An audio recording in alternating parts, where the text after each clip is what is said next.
She was only a young girl when her life suddenly changed in ways she could never have imagined. One morning, she woke up to an empty house. At first, she thought her parents had gone to work and would return later. She waited. Hours passed, and then the sun went down. The house remained silent. No footsteps, no voices, no sound of the door opening. Slowly, she realized the truth her family had left her behind. There was no letter, no explanation, not even a goodbye. They had simply walked away as if she didn't exist. She searched every corner of the house, her small hands opening cupboards and drawers, hoping to find food or at least a clue about where they had gone. All she found was emptiness. By nightfall, she sat on the floor, her stomach growling with hunger, her heart aching with a loneliness she had never known before. The days that followed were even harder. With nothing to eat and no one to call family, she stepped outside, wandering the streets. The world outside felt big and cruel. She passed people hurrying to work, mothers holding their children's hands, families laughing together. She stared at them from a distance, wondering why her own family had decided she was not worth keeping. At first, she thought maybe it was her fault. Maybe she had made mistakes that angered them. Maybe she wasn't good enough, smart enough, or kind enough.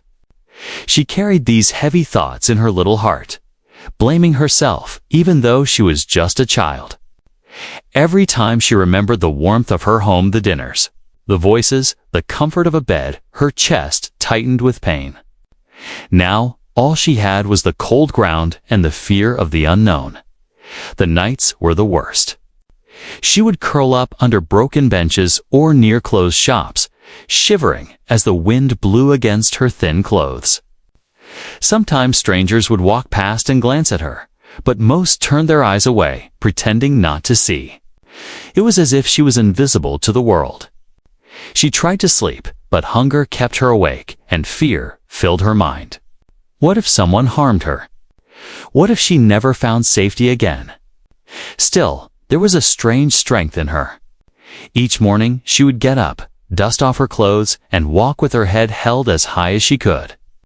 She searched for food in trash bins, sometimes finding a piece of bread or a half-eaten fruit. It wasn't enough, but it kept her alive.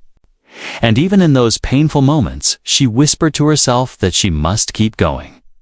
She must survive. The days turned into weeks. She became thinner, her face pale, but her eyes still carried a spark. She would watch people closely, not with envy, but with a quiet determination. Somewhere inside her, she still believed that life could change, that not everyone in the world was cruel. That hope, though small, was the only thing keeping her alive. Sometimes she would sit by the roadside, holding her knees and watching cars pass by. She wondered if anyone inside those cars knew what it felt like to be left alone. She wondered if they had ever thought about people like her.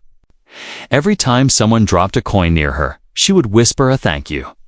Even the smallest kindness touched her deeply because she had so little. There were moments when she thought about giving up. The loneliness pressed down like a heavy stone on her chest. She remembered the faces of her family, her mother's smile, her father's voice, and the thought that she would never see them again broke her into pieces. Yet she refused to cry loudly. She had learned that tears did not bring anyone back. Tears did not fill an empty stomach. So she held them in, letting only silent drops fall down her cheeks when no one was watching. One rainy evening, she sat under a broken shelter, hugging herself tightly. Water dripped from the roof, soaking her hair and clothes. People rushed past with umbrellas, not sparing her a glance.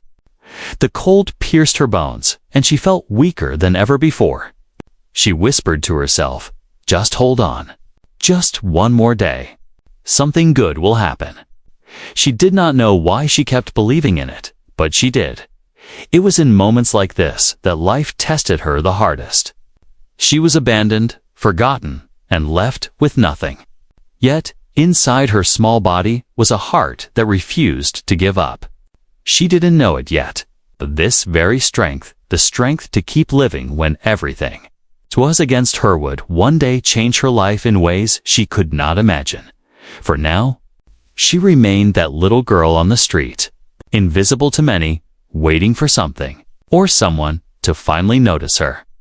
She did not know that destiny was quietly moving, preparing to send her a person who would see her not as a burden, but as someone worth saving.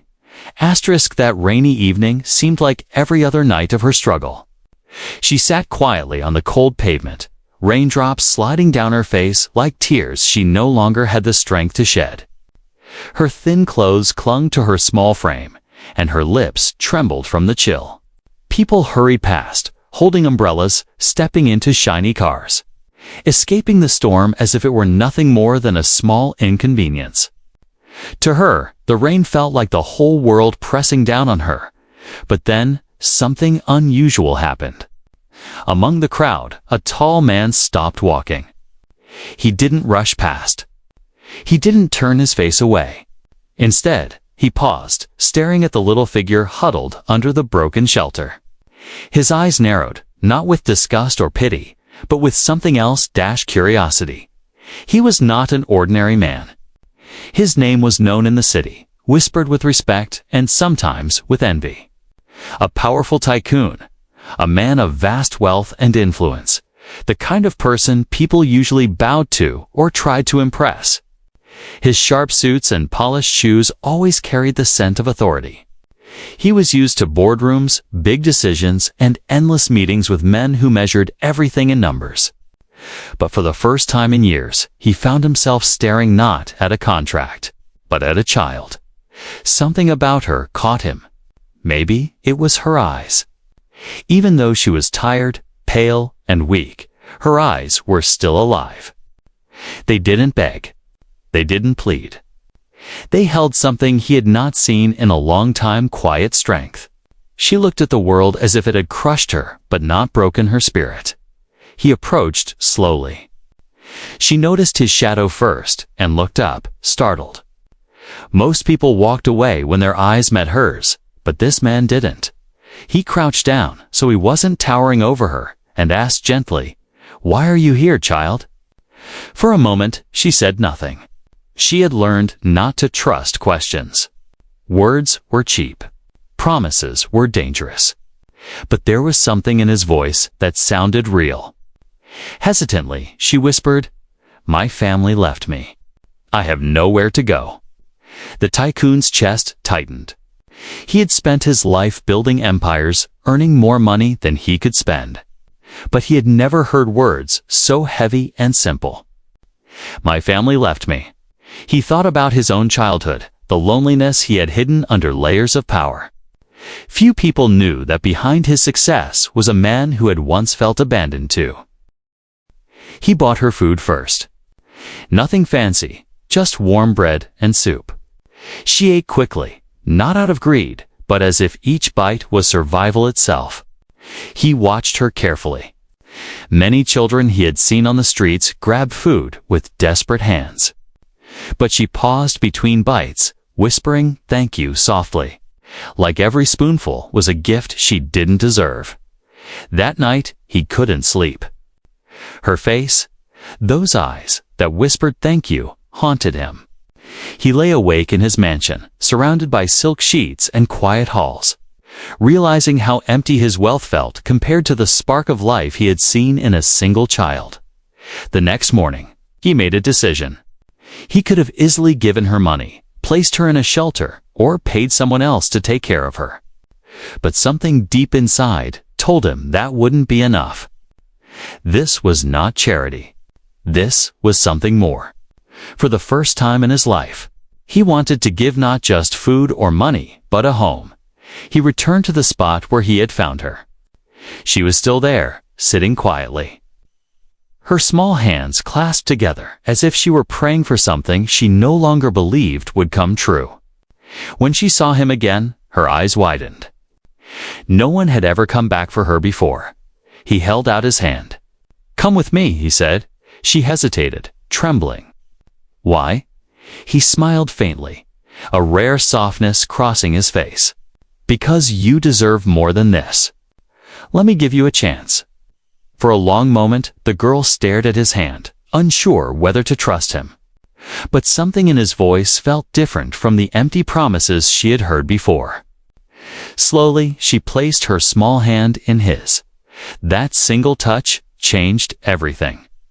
In that moment, she was no longer invisible. She was no longer the child abandoned on the street.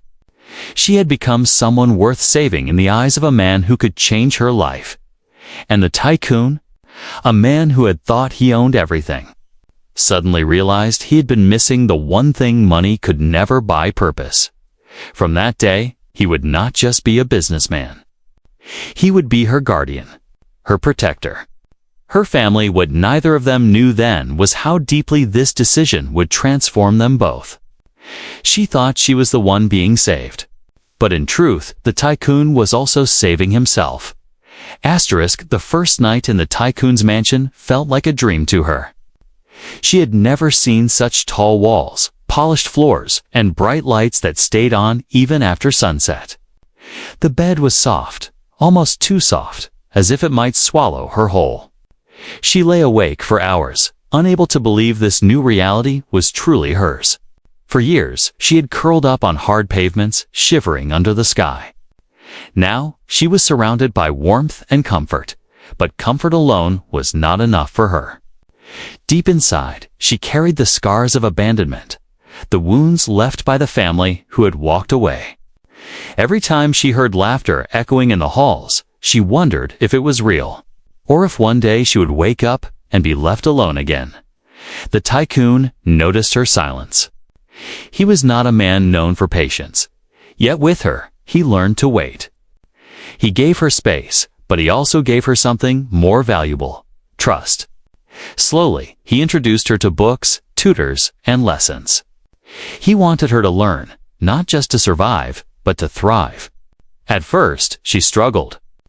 Years of hunger and loneliness had left her weak. But each time she stumbled, she picked herself back up, fueled by the thought that she had been given a chance no one else had ever given her. Her determination amazed him. She studied late into the night, practicing words, solving problems, and writing down her dreams. When she failed, she didn't quit. When others doubted her, she kept moving forward. The same strength that had kept her alive on the streets now pushed her toward a future she had once believed impossible. Years passed, and the little girl people once ignored grew into a young woman who carried herself with grace and intelligence. She spoke confidently, her eyes shining with both kindness and wisdom. The tycoon often watched her from a distance, astonished at how much she had changed. What had started as an act of compassion had turned into something far greater. She was no longer just his adopted daughter, she was his pride, his legacy. But what truly shocked the world was what she chose to do with her life. Many expected her to live quietly in luxury, enjoying the wealth she had been given. Instead, she returned to the very streets where she had once been abandoned. She walked among the forgotten children, the hungry, and the homeless. She sat beside them, just as the tycoon had once sat beside her, and listened to their stories. With his support, she began building shelters, schools, and homes for children who had no one. She didn't just give them food or clothes, she gave them hope. She gave them the same thing she had once received: a second chance. Her story spread far and wide. Newspapers wrote about the girl who had been abandoned by her family and adopted by a tycoon, only to rise as a leader of compassion and change. People were stunned, not just because of her transformation, but because of her heart. She had every reason to be bitter, every reason to seek revenge on a world that had once rejected her. But instead, she chose kindness. One evening, as the sun set behind the city, she stood beside the tycoon on the balcony of their home. The streets below glowed with the lights of the shelters and schools she had built. Children's laughter floated up from the playgrounds she had created. The tycoon looked at her with quiet pride and whispered, "What you have done." It is beyond anything I imagined." She smiled softly. "You gave me a chance. I only passed it forward." In that moment, he realized something profound. When he had adopted her, he thought he was saving a broken child. But the truth was, she had saved him too. She had given meaning to his wealth, purpose to his power, and warmth to his once empty heart. Her life was no longer a story of abandonment, was a story of transformation. A story that proved no matter how cruel the beginning, the ending could still be filled with hope, love, and unbelievable change. And those who once ignored her, those who once walked past her on the streets without a second glance, now knew her name. She had become more than just a survivor. She had become a light for others to follow.